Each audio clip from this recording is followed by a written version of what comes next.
নমস্কাৰ সকলোকে পুনৰবাৰ মোৰ চেনেললৈ স্বাগতম জনাই লৈ আহিছোঁ আজি দিনটো ৰাশিফল। আজি হৈছে 24 জুন 2026 অসমীয়া 9 আহাৰ বুধবাৰ। আজি সূৰ্যোদয় সময় পুৱা 4:17 আৰু সূৰ্যাস্ত সময় 6:09। আজি হৈছে দশমী তিথি আৰু শুক্লপক্ষ।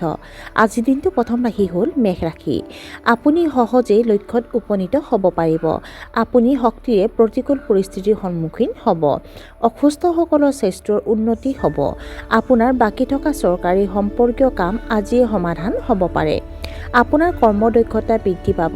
আপুনি হয়তো আপোনাৰ শহুৰেকৰ ফালৰ পৰা আনন্দদায়ক খবৰ পাব। বৃষ ৰাশি।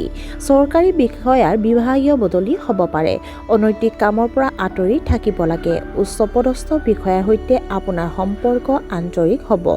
মানসিক চাপৰ বাবে আপুনি শাৰীৰিক অলসতা অনুভৱ কৰিব পাৰে। নিবনুৱা থলুৱা লোকে হয়তো নতুন চাকৰি বিচাৰি পাব। মিথুন ৰাশি। আপোনাৰ বৈবাহিক সম্পৰ্কত পাৰস্পৰিক সন্মান কমি যাব পাৰে। জীৱনসংগীৰ ওপৰত নিজৰ মতামত জাপি দি দিব। প্ৰতিযোগিতামূলক পৰীক্ষাত আপুনি যথেষ্ট সফলতা লাভ কৰিব। ছাত্ৰ-ছাত্ৰীসকলে নিজৰ কেৰিয়াৰৰ ওপৰত অত্যন্ত মনোনিৱেশ কৰি থাকিব। শ্বেয়াৰ বজাৰৰ পৰা আৰ্থিক লাভৰ প্ৰবল ইংগিত পোৱা গৈছে। শান্ত মনেৰে সমস্যাৰ সমাধান বিচাৰিব লাগে। কৰ্কট ৰাশি। আপুনি বস্তুগত আৰাম আৰু বিলাসিতা উপভোগ কৰিব। ঘৰতে হ'ব পাৰে ধৰ্মীয় কাম-কাজ। সহকৰ্মীসকলে আপোনাৰ কামত বাধা দিব পাৰে। আপোনাৰ আচৰণ খিংখিঙীয়া হ'ব পাৰে, যিয়ে আন মানুহক বিচলিত কৰিব পাৰে। সিংহ ৰাশি। আপুনি আপোনাৰ বন্ধু-বান্ধৱীৰ সৈতে গুৰুত্বপূৰ্ণ বিষয়সমূহৰ বিষয়ে আলোচনা কৰিব। প্ৰযুক্তি সম্পৰ্কীয় ক্ষেত্ৰত আপুনি উল্লেখযোগ্য আৰ্থিক সুবিধা লাভ কৰিব। ঘৰতে শিশুৰ সৈতে মানসম্পন্ন সময় কটাব। জটিলতাৰ সন্মুখীন হোৱাৰ পিছতো সকলো কাম সময়মতে সম্পূৰ্ণ হ'ব। আপুনি মানসিকভাৱে অতি শক্তিশালী হৈ থাকিব। কন্যা ৰাশি। কৰ্মক্ষেত্ৰত কৰ্মচাৰীৰ মাজত বিবাদ হ'ব পাৰে। সহকৰ্মীসকলৰ পৰা হেঁচা প্ৰয়োগ কৰিবলগীয়া হ'ব পাৰে। আপুনি আপোনাৰ পৰিকল্পনা সফলতাৰে ৰূপায়ণ কৰিবলৈ সক্ষম হ'ব। আনকি সৰু ভুল এটাইও উল্লেখযোগ্য নেতিবাচক পৰিণতিৰ সৃষ্টি কৰিব পাৰে। মাংসপেশীৰ ভৰিৰ টান অনুভৱ কৰিব পাৰে। তুলা ৰাশি। আপোনাৰ বৈবাহিক সম্পৰ্কৰ প্ৰেম আৰু মৰম বাঢ়িব। আপুনি হয়তো আনন্দদায়ক খবৰ পাব। বন্ধু-বান্ধৱীৰ প্ৰয়োজনীয়তাৰ প্ৰতি সচেতন হোৱা উচিত।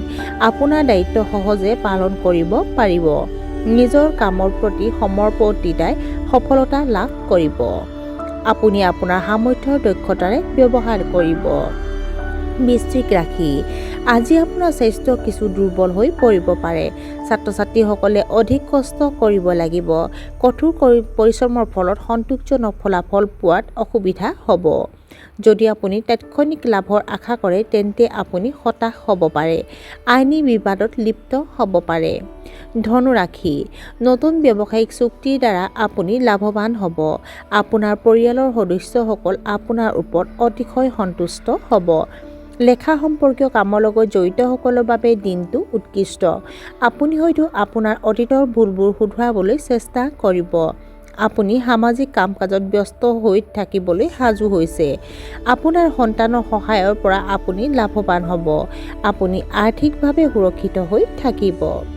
মকৰ ৰাশি। আপোনাৰ কৰ্মক্ষেত্ৰত আপুনি উৎকৃষ্ট ফলাফল লাভ কৰিব। আয় আৰু ব্যয়ৰ মাজত সঠিক ভাৰসাম্য থাকিব। গৱেষণামূলক কাৰ্যকলাপৰ প্ৰতি আপুনি আকৰ্ষিত অনুভৱ কৰিব পাৰে। আত্মনিৰীক্ষণৰ বাবে ই এক উৎকৃষ্ট দিন। পৰিয়ালৰ সদস্যৰ মাজত চিন্তা চৰ্চাৰ বৃহৎ সমন্বয় হ'ব। স্থানীয় মহিলাসকলে নিজৰ স্বাস্থ্যৰ যত্ন ল'ব লাগে। কুম্ভ ৰাশি। নতুন ব্যৱসায় আৰম্ভ কৰাটো সহজ হ'ব। কাকো অনাকাংক্ষিত পৰামৰ্শ নিদিব। কাৰো লগতে অত্যাধিক বিশ্বাস কৰাৰ পৰা বিৰত থাকক। উচ্চপদস্থ লোকে হয়তো আপোনাক বিচলিত কৰাৰ কথা ক'ব পাৰে, কিন্তু তথাপিও আপুনি তৰ্ক কৰাৰ পৰা বিৰত থকা উচিত। আপুনি আপোনাৰ কামৰ পদ্ধতিত কিছু পৰিৱৰ্তন কৰিব পাৰে। আৰু আজিৰ দিনটো শেষৰ ৰাশিটো হ'ল মীন ৰাশি। আপোনাৰ বৈবাহিক সম্পৰ্কত কিছু বিসংগতি হ'ব। পুৰণি বিষয় এটাক লৈ বিবাদ হ'ব পাৰে। কামত মনোনিৱেশ কৰাত অসুবিধা হ'ব পাৰে। আপোনাৰ বৈবাহিক সম্পৰ্কত ইগোৰ সংঘৰ্ষ হ'ব পাৰে। মানসিক চাপে আপোনাৰ স্বাস্থ্যৰ ওপৰত নেতিবাচক প্ৰভাৱ পেলাব পাৰে। গুৰুত্বপূৰ্ণ সিদ্ধান্ত লোৱাৰ সময়ত সাৱধান হোৱা উচিত। আৰু আজিৰ দিনটো ৰাশিফল ইমানতে অন্ত পৰিছে। আশা কৰোঁ আপোনালোক প্ৰত্যেকৰ আজিৰ দিনটো সুন্দৰ হওক। ধন্যবাদ।